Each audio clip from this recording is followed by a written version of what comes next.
Shalom saudara yang dikasihi Tuhan Yesus Kristus. Selamat pagi, salam sejahtera untuk kita semuanya. Selamat datang kembali di Renungan Rohani pagi hari ini. Semoga saudara yang terkasih dalam keadaan sehat selalu. Kiranya damai dan sukacita Roh Kudus melimpah di dalam hati dan kehidupan saudara semua. Sebelum kita mendengarkan renungan firman Tuhan, marilah sama-sama kita berdoa.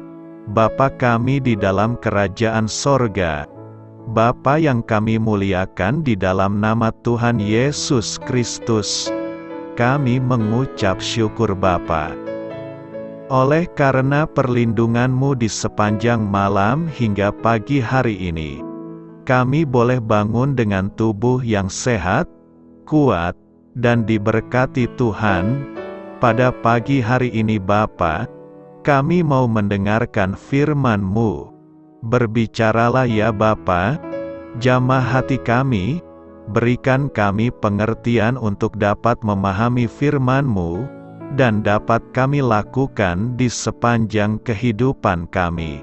Terima kasih Bapa, di dalam nama Tuhan Yesus Kristus, kami berdoa, amin.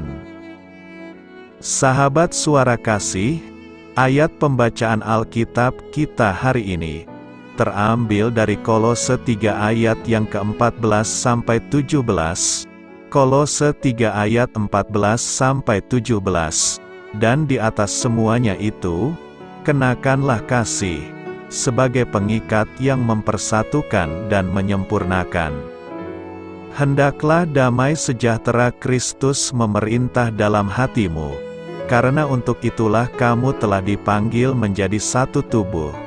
Dan bersyukurlah, hendaklah perkataan Kristus diam dengan segala kekayaannya di antara kamu, sehingga kamu dengan segala hikmat mengajar dan menegur seorang akan yang lain, dan sambil menyanyikan mazmur, dan puji-pujian dan nyanyian rohani, kamu mengucap syukur kepada Allah di dalam hatimu. Dan segala sesuatu yang kamu lakukan, dengan perkataan atau perbuatan, lakukanlah semuanya itu dalam nama Tuhan Yesus, sambil mengucap syukur oleh Dia kepada Allah Bapa kita. Sahabat suara kasih, ayat emas renungan kita hari ini adalah Kolose 3 ayat 14 dan 17. Dan di atas semuanya itu, kenakanlah kasih, sebagai pengikat yang mempersatukan dan menyempurnakan. Dan segala sesuatu yang kamu lakukan, dengan perkataan atau perbuatan, lakukanlah semuanya itu dalam nama Tuhan Yesus, sambil mengucap syukur oleh Dia kepada Allah Bapa kita. Judul renungan kita hari ini adalah, Mengapa Tuhan Tidak Memberkati Kita? Ditulis oleh Pastor Rick Warren. Sahabat suara kasih, pernah bertanya mengapa Tuhan seolah tidak memberkati pekerjaan Anda? Jawabannya mungkin cukup sederhana, bisa jadi karena Anda tidak melibatkan Tuhan untuk menjadi bagian dari pekerjaan Anda. Mari merenungkan sejenak tentang kisah Andreas dan Simon Petrus. Sebelum bertemu Tuhan Yesus, mereka sudah berlelah-lelah menjaring ikan sepanjang malam, tetapi tak seekor ikan pun yang mereka dapatkan. Ketika Tuhan Yesus naik ke perahu, dan mereka melakukan apa yang diperintahkan oleh Tuhan, rentangkanlah jalamu, maka Tuhan Yesus mengerjakan sesuai kehendaknya. Dengan ajaib, mereka mendapatkan begitu banyak ikan, bahkan hingga jala mereka robek. Andreas dan Simon Petrus justru membutuhkan bantuan ekstra untuk mengangkat jala ke dalam perahu. Lalu apa perbedaan yang bisa kita lihat dari dua peristiwa berbeda, yaitu saat Andreas dan Simon menjala sendiri, dan saat Tuhan Yesus datang dan ikut menjala bersama dengan mereka? Perbedaannya terletak di kehadiran Tuhan Yesus di dalam perahu.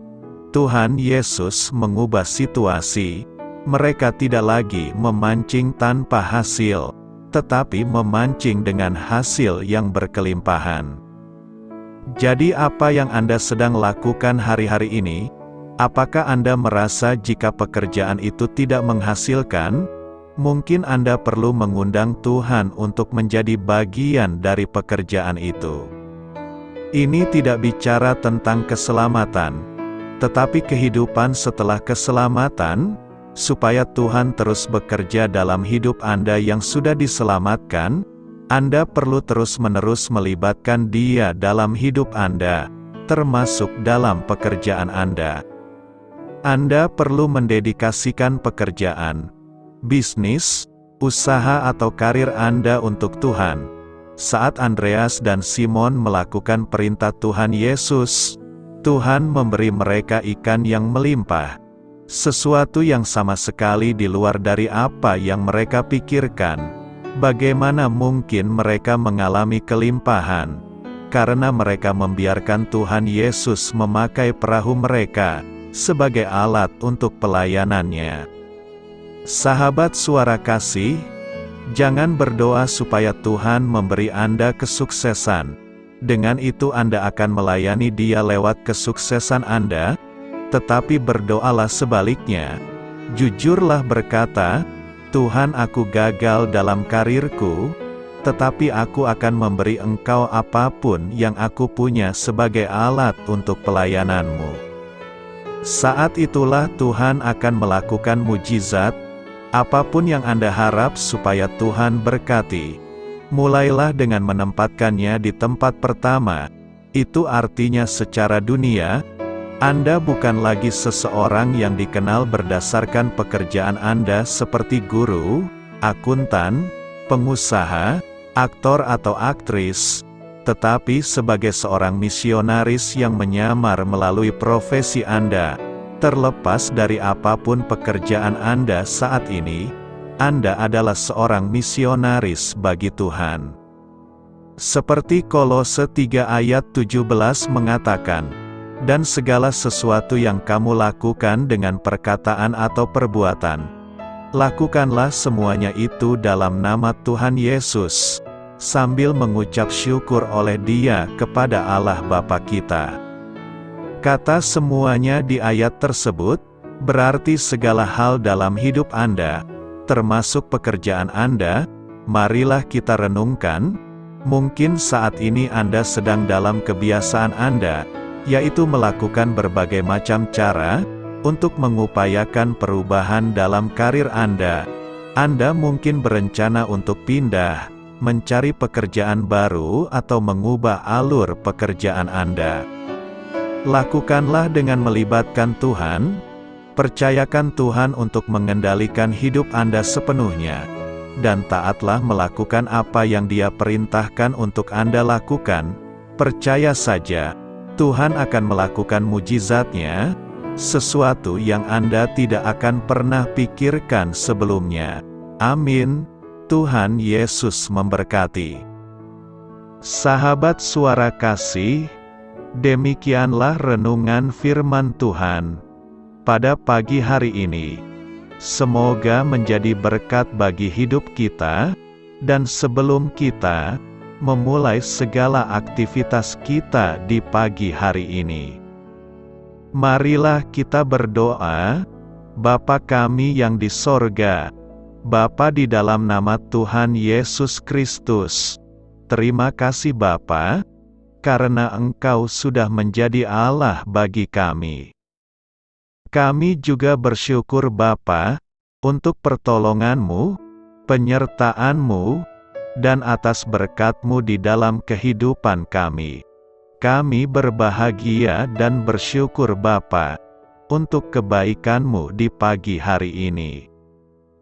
Tak berkesudahan kasih setia-Mu, tak habis-habisnya rahmat-Mu, selalu baru setiap pagi. Besar kesetiaan-Mu di dalam hidup kami. Terima kasih untuk firman-Mu. Pada pagi hari ini ya Bapa, Kami mau belajar dan terus belajar tentang firman-Mu. Firman-Mu yang menguatkan dan meneguhkan iman percaya kami. Firman-Mu yang mengubahkan kehidupan kami. Kami mau berjalan bersama dengan Engkau di sepanjang kehidupan kami Bapa, agar kami tidak tersesat di dalam dunia ini. Terima kasih Bapa, buat kesempatan dan nafas kehidupan yang masih Engkau berikan. Kami mau memakai kehidupan kami untuk hormat dan kemuliaan nama-Mu. Segala pergumulan dan masalah hidup kami serahkan di dalam tangan-Mu. Engkau yang akan menyelesaikannya bagi hidup kami. Kami hanya berharap kepadamu, Bapa. Hamba berdoa untuk saudara-saudara kami yang sudah mendengarkan renungan firman-Mu pada pagi hari ini, yang saat ini sedang mengalami sakit penyakit, pergumulan, masalah, kebutuhan ekonomi. Kiranya Engkau yang jamah, sembuhkan dan pulihkan. Berkati juga perekonomian mereka, serta berikan jalan keluar di setiap pergumulan masalah yang mereka sedang hadapi. Dan ajarlah kami Bapa, untuk selalu berharap dan percaya sepenuhnya kepada Tuhan Yesus. Kiranya Engkau yang terus memberkati kehidupan kami, keluarga kami, dan sanak saudara kami. Daerah tempat tinggal kami, bangsa dan negara kami, pemerintah-pemerintah kami, biarlah semuanya dalam perlindungan-Mu Bapa, dan jadilah sesuai dengan kehendak-Mu yang terbaik di dalam kehidupan kami. Dan pada pagi hari ini ya Bapa, kami mau berterima kasih buat perlindungan-Mu di sepanjang malam yang telah kami lewati. Pagi hari ini, kami akan memulai aktivitas kami sebagaimana mestinya. Kami yakin dan percaya, perlindungan-Mu tetap ada di dalam hidup kami, dan juga di sepanjang hari yang akan kami lewati ini. Terima kasih Bapa. Inilah yang menjadi doa dan permohonan kami. Dalam nama Tuhan Yesus Kristus, kami berdoa. Amin.